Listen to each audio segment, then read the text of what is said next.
Hello, my dear. I'm Dr. Alaa Mosbah, Professor of Obstetrics and Gynecology, Faculty of Medicine, Mansoura University. Today, I have a very special topic, the postmenopausal endometriosis. According to the ESHRE guidelines 2022,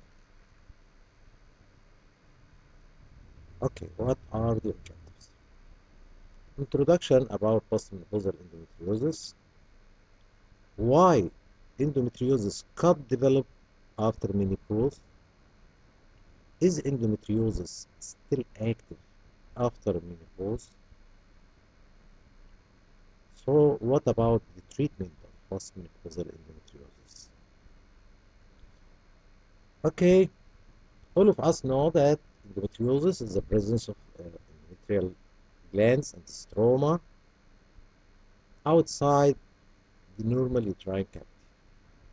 Okay, so this is the general definition of endometriosis. And we know also that endometriosis responds to estrogen. When estrogen level drop after menopause, we are suspecting that endometriosis will be in remission. Okay, twice, right? Endometriosis can reactivate after menopause, particularly if estrogen level rise again, such as after starting hormone replacement therapy, for example. So, if a woman have endometriosis and became menopause, then she started hormone replacement therapy, she can reactivate the endometriosis. Okay?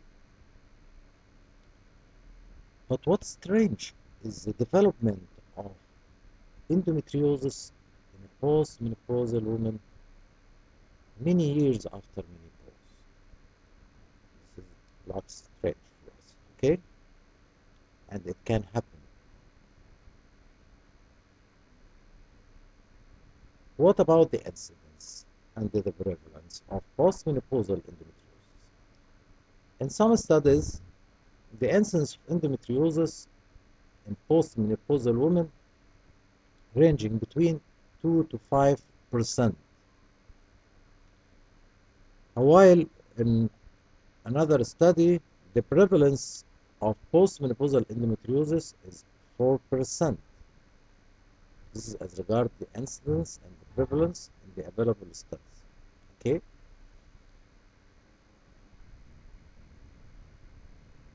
So let us answer this question, which is very important. Why endometriosis could develop after menopause? Okay, maybe the cause is the use of menopausal hormone therapy. A woman complaining of vasomotor symptoms and so on, so on, so, and the doctor prescribed for her hormone therapy. This is maybe the cause. Or use of phytoestrogen, which is a plant-based estrogen that mimic estrogen, but it's much weaker than human estradiol, but you can consider it belong to estrogen, phytoestrogen, like soya beans. Possible estrogen production involvement from adipose tissue, like body fat or adrenal glands. This is another source of estrogen, the body fat or adrenal glands. Use of tamoxifen. What is tamoxifen? Tamoxifen is considered a selective estrogen receptor modulator, which is often used to treat breast cancer. And you should know that selective estrogen receptor modulator like tamoxifen work like estrogen in certain site and work like anti-estrogen in another site. Like tamoxifen have an estrogenic effect on endometrium, for example, but anti-estrogenic effect on breast. So this is what's called selective estrogen receptor modulator. So use of tamoxifen activate endometriosis, even in premenopausal women, premenopausal or postmenopausal women. So use of tamoxifen could be the cause. Genetic or epigenetic factors. Changes that are due to genetics,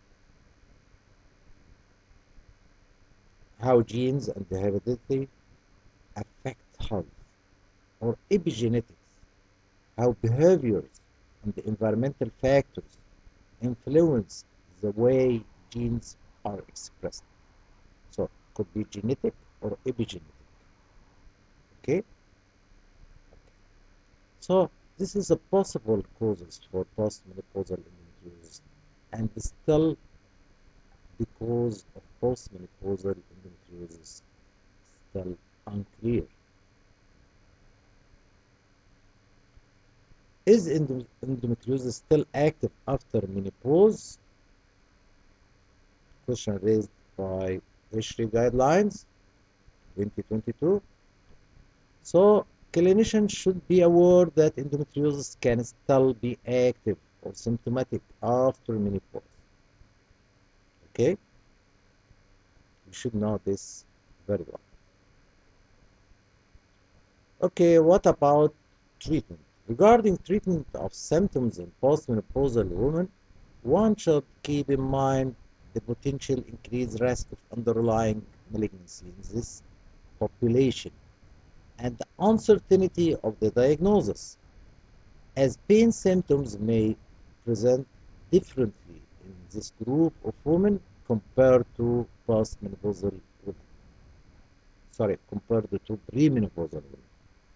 So, postmenopausal woman is a special category with advancing age of the woman. We should exclude malignancy. Okay, take care about this point.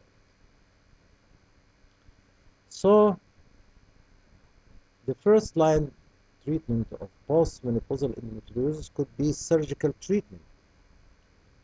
Clinician may consider surgical treatment for postmenopausal women presenting with signs of endometriosis and or pain to enable histological confirmation of diagnosis of endometriosis.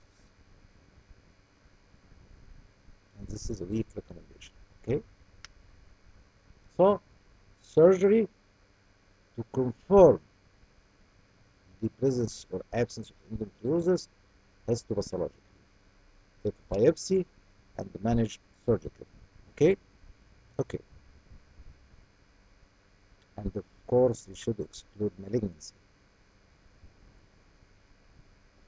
The GDG recommend that clinician acknowledge the uncertainty toward the risk of malignancy in postmenopausal women. If a pelvic mass is detected, the workup and the treatment should be performed according to the National Oncology guidelines. And this is a good practice point. So if there is any pelvic mass, you should deal with it as the National Oncology guidelines say. Okay? And you should, of course, exclude malignancy.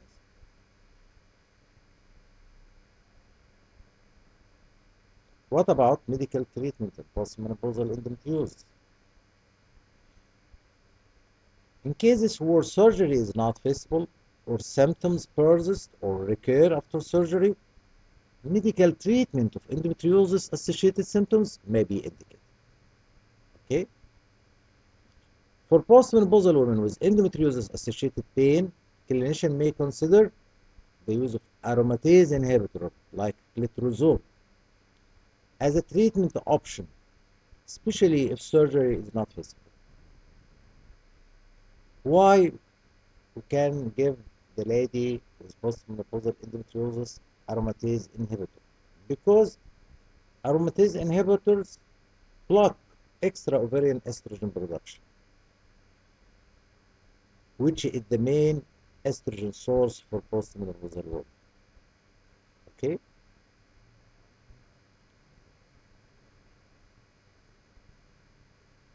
Okay, menopause hormonal therapy for menopausal symptoms in women with a history of endometriosis.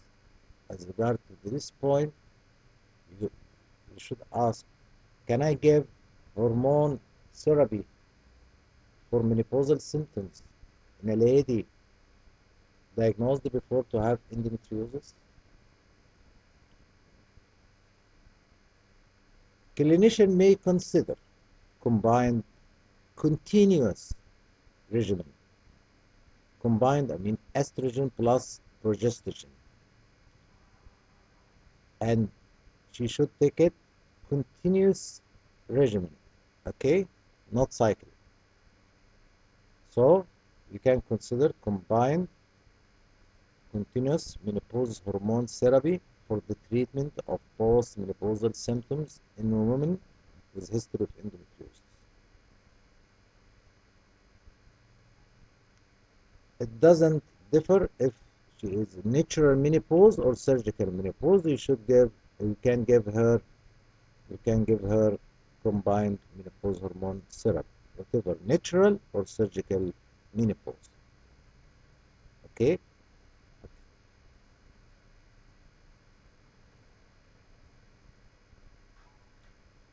Also, clinicians should avoid prescribing estrogen-only regimen for the treatment of vasomotor symptoms in postmenopausal women with a history of endometriosis, as these regimens may be associated with a higher risk of malignant transformation.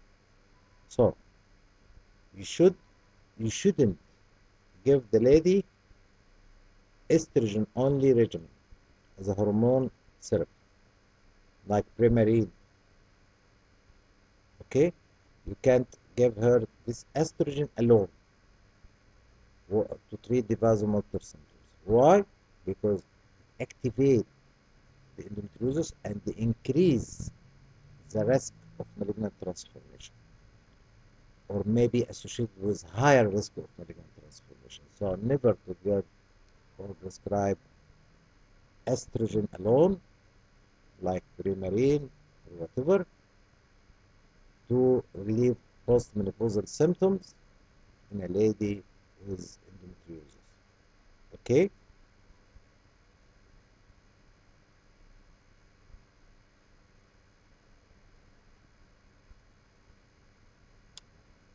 The GTG, the Guideline Development Group, recommends that clinicians continue to treat women with a history of endometriosis after surgical menopause with combined estrogen progesterone at least up to the age of natural menopause. Suppose a woman did have an endometriosis and she received surgical treatment in the form of bilateral salpingophorectomy, for example, at the age of 40, for example. So you should give her combined estrogen progesterone at least up to the age of natural menopause, which is 50 years old and so on average. Okay? Or up to the age 45 or above. You will give her combined estrogen progesterone. Okay? Up to the age of natural menopause.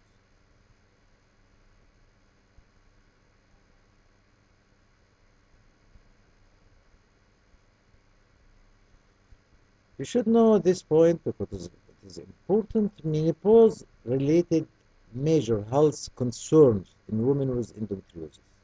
What about it? Clinicians should be aware that women with endometriosis who have undergone an early bilateral salpingophorectomy as a part of their treatment have an increased risk of diminished bone density, dementia, and the cardiovascular disease.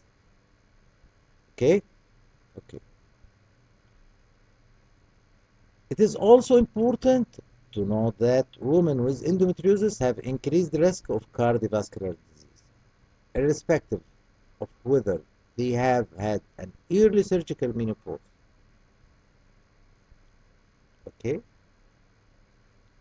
so you should know that